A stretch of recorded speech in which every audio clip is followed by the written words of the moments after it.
స్వతంత్రం వచ్చిన తరువాత జన్మించిన ప్రధాని నరేంద్ర మోడీ 1950 సెప్టెంబర్ 17న గుజరాత్లోని వాద్నగర్లో జన్మించారు. నరేంద్ర మోడీ గుజరాత్ రాష్ట్రానికి భారతీయ జనతా పార్టీ తరఫున 2001 నుంచి 2014 వరకు రాష్ట్ర ముఖ్యమంత్రిగా సేవలు అందించారు. 2014 నుంచి మరి ఎన్డీఏ కూటమి తరపున నరేంద్ర మోడీ గారు 19 వరకు ప్రధానిగా, రెండవసారి 2019 నుంచి 24 వరకు రెండవసారి ప్రధానిగా, 2024 జూన్ 9న అదే ఎన్డీఏ కూటమి తరపున భారతీయ జనతా పార్టీ 240 స్థానాలు సంపాదించింది.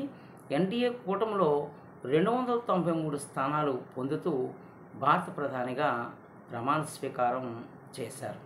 ఈరోజు నరేంద్ర మోడీ ఇచ్చినటువంటి ఒక స్లోగన్ ఏంటంటే, మరి కనిష్ట ప్రభుత్వము గరిష్ట పాలన, బేటీ పడావో బేటీ బచావో అంటూ ఆడపిల్లలను కనండి, ఆడపిల్లలను పెంచండి అంటూ ఒక నినాదం ఇచ్చారు.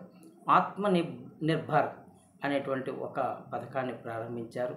మరి 2047 నాటికి వికసిత భారత్ కావాలని చెప్పి ఆయన కోరుకోవడం అనేటువంటిది జరుగుతుంది. మరి నరేంద్ర మోడీ గారు మరి దేశ విదేశాల్లో అంతర్జాతీయంగా కూడా మరి గ్లోబల్ లీడర్ మరి పర్సంటేజ్ 76 పాయింట్స్ ఆయన సంపాదించడం కూడా చెప్పుకోదగినటువంటి విషయము.